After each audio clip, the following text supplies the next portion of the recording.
जनता जनता जनता। Welcome to bully in charge chapter 3। Chapter 2 में हमने देखा था कि रीगन ने इन दोनों को मारकर इनके अंदर भुस्सी भर दी थी। तू मरी हुई हालत में कहता है, वो आ गया। देखो देखो वो आ गया। तभी एंट्री होती है क्लास के लीडर की। क्लास का लीडर अंदर आते हुए कहता है, तूने पहले दिन ही आते मारा मारी शुरू कर दी है। दोनों चूतियों, इतनी खराब हालत एक ही बंदे ने कर दी और वे अभी तक अपने पैरों पे खड़ा कैसे है? तुम लोगों ने अभी तक इसे एक भी पंच नहीं हिट कर पाए। तभी जोंगमिंग कहता है, तुम्हें बड़ी होती तो तुम्हें पता चलता। और लीडर दीगन से कहता है, तुमने अपने पहले दिन पे ये सब अकेले किया, तुम्हें हमारे साथ आ जाना चाहिए। जोंगमिंग के पास गौरी आके कहती है, अरे तुम ठीक हो ना? तभी जोंगमिंग कहता है, तुम्हें दिखाई नहीं दे रहा है क्या मेरी हालत कितनी खराब है? क्या मोनहुंग इससे जीत पाएगा? तभी क्लास का लीडर यानी कि मोनहुंग कहता है, कमीनो किसने लड़ाई की बताओ मुझे, मैं उससे लड़ने नहीं जा रहा हूँ। आखिर तुम चूजो इतना डर क्यों रहे हो मुझसे? दीगन ये सब देख रहा होता है। वो अपन मन में कहता है, ये कह रहा है कि ये लड़ने नहीं जा रहा है, बट इसके लेग्स ओपन है और ये धीरे धीरे मेरी तरफ आ रहा है। इसके शोल्डर्स दिखने में काफी रिलैक्स हैं, बट ये कभी भी अपने फाइटिंग पोजीशन में आ सकता है। इसे देखकर लग रहा है कि ये किक बॉक्सिंग स्टांस लेने वाला है, ये मुझ पर कभी भी अटैक कर सकता है। होनजुंग ये सब देखकर अपने मन में सोच रहा होता है कि ये ट्रांसफर स्टंट डेफिनेटली स्ट्रॉन्ग है, बट इसे मनहो के बारे में कोई भी इंफॉर्मेशन नहीं है, तो इसका जीतने का उसके सामने कोई भी चांस नहीं बनता। मनहो हम सबसे काफी अलग है। वह चूजे जब पॉपकॉर्न लेकर आ। अब ये लड़का कहता है, क्या कहा? इसके बाद होंगजुंग कहता है, चूतिया भाग के जा पॉपकॉर्न लेकर आ, पागल हो गया है क्या तू? तभी दीगन इसकी तरफ देखता है तो ये कहता है, कोई बात नहीं कोई बात नहीं। ये देख कर मनहो अपने मन में कहता है, क्या चूजे होंगजुंग से बिल्कुल भी नहीं डरते?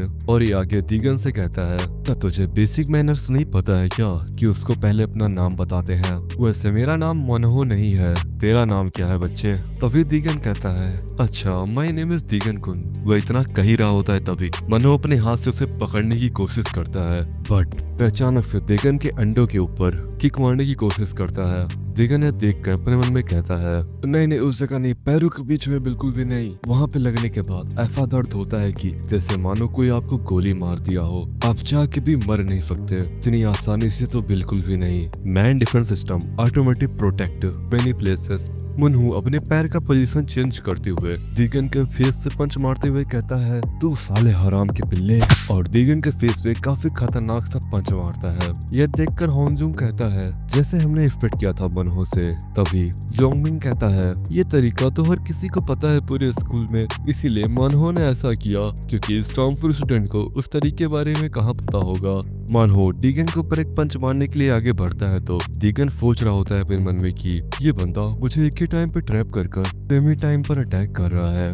मनहो चिल्लाते हुए कहता है, बस एक बार और। तभी दीगन अपने पैर से उसके पैर पे किक मारकर उसका बैलेंस खराब कर देता है। मनहो जब गिरने लगता है तो दीगन उसकी कॉलर पकड़कर उसे घुमाकर दूर फेंकता है, जिससे मनहो जाकर दूर साइड में गिरता है। इसके बाद दीगन कहता है, ये सुअर का बच्चा सभी की तरह नहीं है। मनहो खड़ा होते हुए कहता है, ये बिल्कुल भी सही नहीं है। ये देखकर जोंगमिंग कहता है, आमतौर पर इसे टेक्निक से सॉल्व किया जाता था, बट ये काफी खतरनाक है, इसने इस अटैक को ब्लॉक कर लिया। तभी होंगजुंग कहता है, इसने थर्ड क्लास पे मार खाने के बाद से इसने किक बॉक्सिंग स्टार्ट कर दी थी, क्या ये सच में किक बॉक्सिंग करने जा रहा है? मनहो किक बॉक्सिंग के स्टांस ले लिया होता है। तभी मनहो कहता है, इससे पहले तो मैं मजाक कर रहा था, बट इस बात में मैं तुझे छोड़ूंगा नहीं। इसके बाद दीगन कहता है, ओह बस इस पार्ट को अवॉइड करना। तभी मनहो दीगन के ऊपर कुछ फेंक देता है। सुनो बेस, मुझे नहीं पता इसे क्या कहते हैं। दीगन इससे बचने की कोशिश करता है तो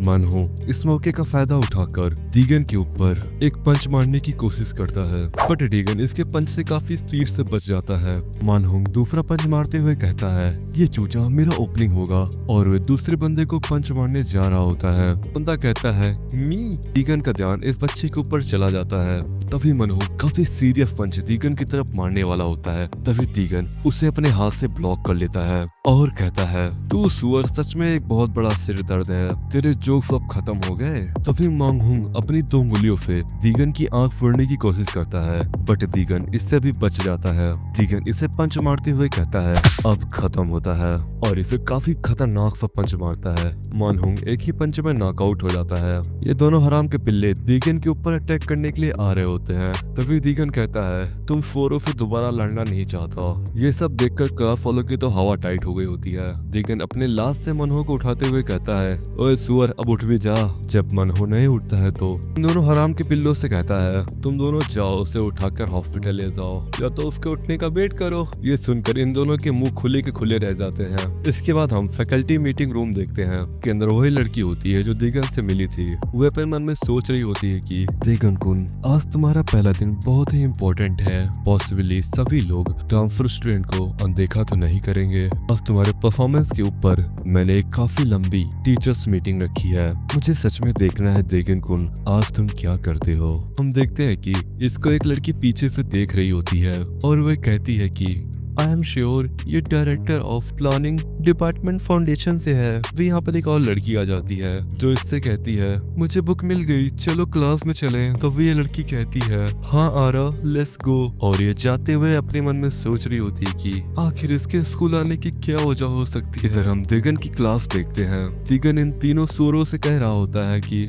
स्कूल पढ़ने की जगह है, समझ रहे हो सुअरों, बचकानी हरकतें करना बंद कर दो। तभी जोंगमिंग कहता है, आजकल इंजिन कौन है। उससे होंगजुंग कहता है, बाय द वे मैं बच्चों को देख रहा हूँ, क्या तुम मेरी हेल्प के लिए आ रहे हो कि नहीं। तभी दिगन गुस्से से अपना दांत पीसते हुए कहता है, मैं तुम्हारा फ्रेंड और डेविल दोनों हो सकता हूँ, ये तुम्हारे ऊपर डिपेंड करता है कि तुम मुझसे कैसा बिहेव करते हो। तभी जोंगमिंग कहता है, अब हम दोस्त बन जाए, क्या तुम एक रिट्रीव इंस्ट्रक्टर हो। तभी दिगन कहता है, क्या तुम ही लोगों ने ब्रेड फिटल बनाया है। होंगजुंग कहता है दिगन आगे कहता है, दोबारा से कभी फ्यूचर में ब्रेड फिटल मत बनाना। दोबारा से होंगजुंग कहता है, सर सुनो बीस, मैं तुम लोगों को बता दूं कि ये लोग जो ब्रेड सेटल बार बार कह रहे हैं, इसका मतलब है कि गर्मियों के छुट्टियों के दौरान इंजिन कमजोर लड़कों को जबरदस्ती पेस्ट्री खरीदने के लिए कहते थे। ये लोग जिन बच्चों को बुली करते थे उन्हीं को ब्रेड फिटल कहते हैं। इसकी इतनी अकड़ देखकर दिगन की सनक जाती है। दिगन इसका कालर पकड़ते हुए कहता है, तुम दोबारा किसी को फूड लाने के लिए मत कहना। तभी होंगजुंग कहता है,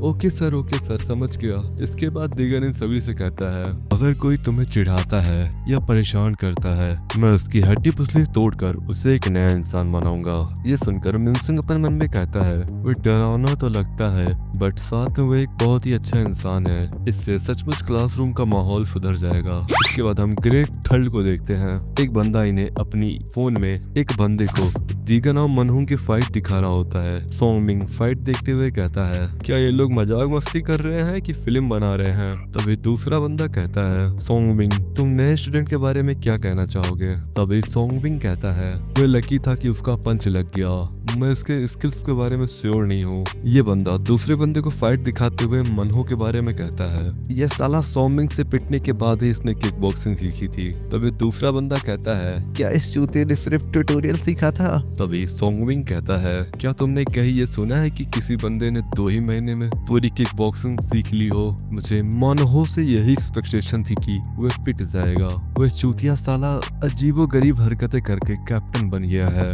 ये बंदा कहता है, उस चूतिया का सोंगमिंग के सामने कोई मैच नहीं है। तभी सोंगमिंग कहता है, क्या मैं जाकर कंडीशन देखूं, आखिर ये बताओ मेरा पंचिंग बैग कहाँ पर है। तभी ये लड़का कहता है, सोंगमिंग हियर। सोंगमिंग उसके पास जाकर कहता है, ओह आज तो मैं मेरे पंचिंग बैग।